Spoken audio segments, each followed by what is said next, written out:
Selamat datang di channel Ye Chen Ping Mania. Terima kasih kepada Tuan Rahim Awang dan Tuan Mohriduan yang sudah berlangganan di channel Ye Chen Ping Mania. Semoga dilancarkan rezekinya dan diberikan umur panjang yang penuh keberkahan. Terima kasih kepada semuanya yang sudah like dan subscribe. Semoga selalu diberikan kesehatan dan kesuksesan. Naga tak terkalahkan bab 7496 sampai bab 7497. Sifat kikir Bernard Arnault yang biasa menyaingi Grandet. Namun, ia tidak kikir pada dirinya sendiri, melainkan pada orang lain. Ia akan mendapatkan setiap sen yang ia bisa, dan sebanyak mungkin. Mengharapkannya untuk memberikan uang tanpa alasan adalah mimpi yang bodoh. Keputusan mendadak hari ini untuk menyumbangkan $50 juta kepada militer Maladewa semata-mata karena Tawana sedang melakukan siaran langsung secara global, dan ia telah memanfaatkan kesempatan ini untuk menikmati sorotan momen terbesar dalam hidupnya. Bernard Arnault yang pincang, menyeret kakinya yang terluka, berdiri di hadapan komandan militer Maladewa. Darah telah merembes melalui kaki celananya, mengering, dan berkerak, memberinya aura tekad yang kuat meskipun ia terluka. Terutama bagi publik Prancis yang menyaksikan, pemandangan ini memicu kekaguman. Mereka melihat Bernard Arnault sebagai Napoleon modern, seolah-olah roh kaisar yang mungil telah merasukinya. Pada saat itu, Bernard Arnault benar-benar menjadi pahlawan nasional kontemporer bagi Prancis, membuat mereka bangga. Prancis sangat gembira karena, dalam beberapa tahun terakhir, pengaruh internasional ayam jantan Galia telah memudar, dengan sedikit prestasi yang bisa dibanggakan secara global. Pada Piala Dunia 2022, Mbappe membawa harapan seluruh bangsa ke final. Namun ayam jantan Galia dikalahkan oleh Argentina dan harus puas dengan posisi kedua. Pada Olimpiade 2024, ketika Prancis menjadi tuan rumah Olimpiade, tindakan hemat Prancis menyebabkan peristiwa bencana, yang semakin menodai Olimpiade yang sudah menurun. Kabar positif tentang ayam jantan Galia jarang terdengar di tingkat internasional. Tetapi hari ini berbeda. Prancis memiliki pahlawan baru, seorang taipan teguh yang menyelamatkan ratusan orang dari serangan teroris Blackwater, terutama menyelamatkan diva pop Tawana Sweet. Prestasi ini layak mendapatkan patung di Menara Eiffel. Saat itu, Tawana, dengan langkah cepat, menghampiri Arnault sambil memegang ponselnya, sambil berkata dengan nada khawatir, "Tuan Arnault, Anda tertembak di kaki. Sebaiknya Anda membiarkan mereka membawa Anda ke Male untuk berobat." Ia mengarahkan kamera agar fokus pada kaki Arnault yang terluka. Bernard Arnault hampir menangis karena gembira. Berpikir, akhirnya, ada yang menyadari luka saya. Saya tertembak bandit, itu sebuah kehormatan. Akan canggung jika saya sendiri yang menunjukkannya. Tawana, gadis pintar, menahan rasa girangnya, ia melambaikan tangan dengan acuh, berkata dengan sungguh-sungguh, "Cedera kecil ini tidak ada apa-apanya. Keselamatan saya tidak penting. Yang penting adalah memastikan semua turis aman." Tawana berpikir, orang tua ini benar-benar ikut campur. "Kalau bukan karena Tuan Ye, aku tidak akan memberimu kesempatan ini untuk pamer." Komandan Maladewa itu segera menambahkan, "Tuan Arnault, tenang saja, kami akan mengambil alih keamanan di sini. Angkatan laut kami sedang dalam perjalanan dan akan tiba dalam waktu 1 jam lebih sedikit.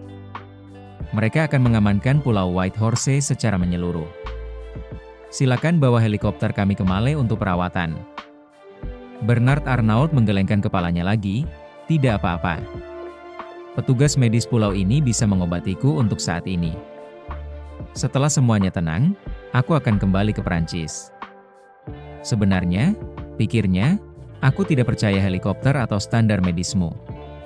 Saya akan kembali ke Prancis atau meminta dokter diterbangkan dari sana. Komandan Maladewa itu, yang tidak menyadari keangkuhan Arnault, menganggap Arnault sungguh mulia dan tidak egois, dan berkata dengan penuh emosi, "Tuan Arnault, karakter dan tindakan Anda sungguh mengagumkan. Atas nama saya sendiri dan seluruh Maladewa, saya berterima kasih atas upaya Anda. Saya yakin pemerintah kami akan menganugerahi Anda penghargaan tertinggi kami." Bernard Arnault mengangguk sambil tersenyum, berkata dengan sungguh-sungguh, "Tidak perlu terima kasih. Ini tugas saya." Sebagai bukan hanya warga negara Prancis tetapi juga investor internasional di Maladewa, Saya akan mengerahkan segala upaya untuk membantu Maladewa dan melindungi wisatawannya. Medali hanyalah gelar kosong. Lebih baik tidak menyia-nyiakan sumber daya. Meskipun Arnault tidak terlalu tertarik dengan medali dari negara kecil seperti Maladewa, siaran langsung global menjadikannya bonus yang menyenangkan, dan ia dengan senang hati menerimanya dalam hati. Namun, ia tahu komandan itu hanyalah seorang tokoh militer yang tidak berwenang menjanjikan hal-hal seperti itu, sehingga penolakan yang sopan menunjukkan kemurahan hatinya. Tak lama kemudian, marinir Maladewa mulai memproses tempat kejadian. Beberapa mencatat informasi turis, sementara yang lain ditugaskan untuk menangani mayat, banyak diantaranya dengan kepala hancur. Kemampuan tempur dan ketabahan mental militer Maladewa tidak ada apa-apanya dibandingkan dengan milisi negara besar, apalagi pasukan reguler. Negara itu belum pernah mengalami konflik nyata selama beberapa dekade. Perang terakhir melibatkan kelompok oposisi yang menyewa 80 tentara bayaran Sri Lanka untuk menyerang Malé. 80 tentara bayaran itu membuat Presiden Maladewa kewalahan, yang terpaksa memohon bantuan India. India mengirim lebih dari 1.000 pasukan terjun payung untuk memadamkan pemberontakan. Tentara yang tidak mampu menangani 80 tentara bayaran tentu saja tidak siap untuk menangani puluhan mayat yang mengerikan. Para prajurit, yang muntah-muntah, hampir tidak berhasil mengumpulkan mayat-mayat itu, menutupinya dengan kain linen dari pulau ini. Terima kasih masih menyimak channel Ye Chen Ping Mania. Di bar, tentara Maladewa, dengan bantuan seorang penerjemah, mendaftarkan data para turis.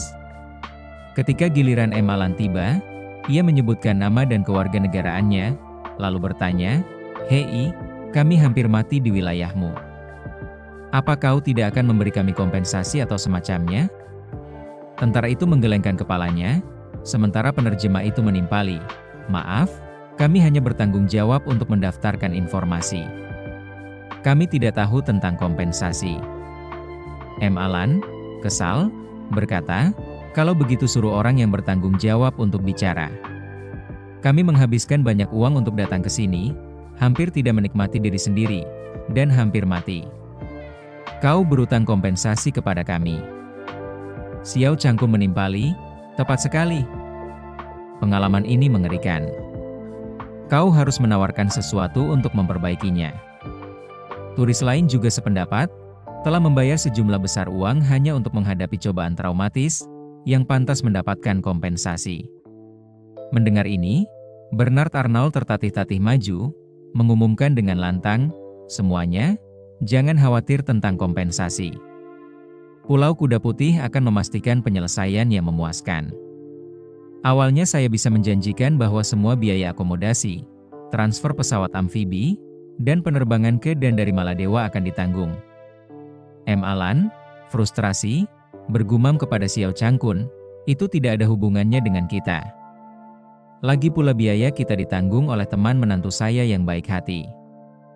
"Tepat sekali," gerutu Xiao Cangkun, "orang ini tampak kaya, menyumbangkan $50 juta kepada militer Maladewa. Dia seharusnya memberi kita kompensasi atas tekanan emosional." Saat mereka berbisik, Bernard Arnault menyadari ketidakpuasan mereka.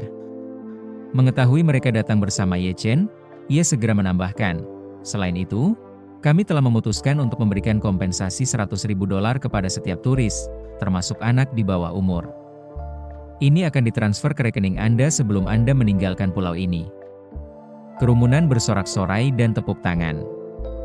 $100.000 bukanlah jumlah yang kecil. Rata-rata biaya per orang di pulau itu sekitar $30 hingga $40.000. $100.000 per kepala untuk tekanan emosional lebih dari sekadar murah hati. Arnault, yang kini sepenuhnya berkarakter, ingin memuaskan bukan hanya mertua Ye Chen, tetapi juga seluruh dunia. $100.000 per orang berarti puluhan juta dolar dalam pembayaran untuk Pulau Kuda Putih. Namun ia berpikir, tidak masalah. Untuk sekali ini, aku akan berfoya-foya sampai akhir, rasanya seperti orang pelit tapi kaya di restoran mewah. Awalnya meringis melihat menu, tetapi setelah memesan beberapa hidangan, ia menganut mentalitas nekat, "Persetan, ayo kita berfoya-foya malam ini." Sementara Bernard Arnault memanfaatkan momen itu untuk membangun citranya, internet menghujaninya dengan pujian dan mengecam Blackwater sebagai sampah. Sebuah petisi Gedung Putih untuk menyelidiki Blackwater telah mengumpulkan lebih dari 3 juta suara. Masalah ini telah mencapai titik di mana pemerintah AS harus menanggapi rakyatnya. Pihak berwenang AS berada dalam kesulitan. Siapa klien terbesar Blackwater? Tentunya pemerintah AS sendiri.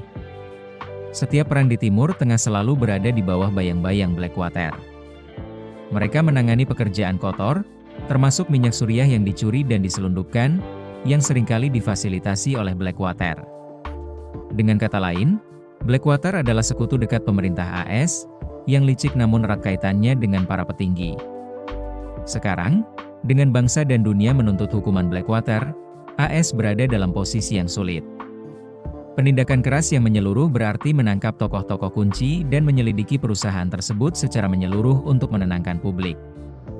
Namun, operasi tersebut melibatkan para petinggi AS, yang ingin Blackwater mewarisi aset Wanlong Palace di Suriah sambil menghancurkan Wanlong Palace. Mengakui hal ini mustahil, sehingga AS terpaksa mencari kambing hitam. Setelah rapat darurat, Blackwater memutuskan untuk mengorbankan orang yang disalahkan, seorang wakil presiden dengan saham dewan terkecil. Rencananya adalah agar ia menanggung kesalahan, mengakui bahwa itu adalah rencana pribadinya dengan oposisi Suriah, tidak terkait dengan petinggi Blackwater. Agar meyakinkan, mereka bahkan menuntutnya untuk menyerahkan diri ke polisi AS. Berdasarkan hukum, ia akan menghadapi hukuman penjara seumur hidup tanpa pembebasan bersyarat.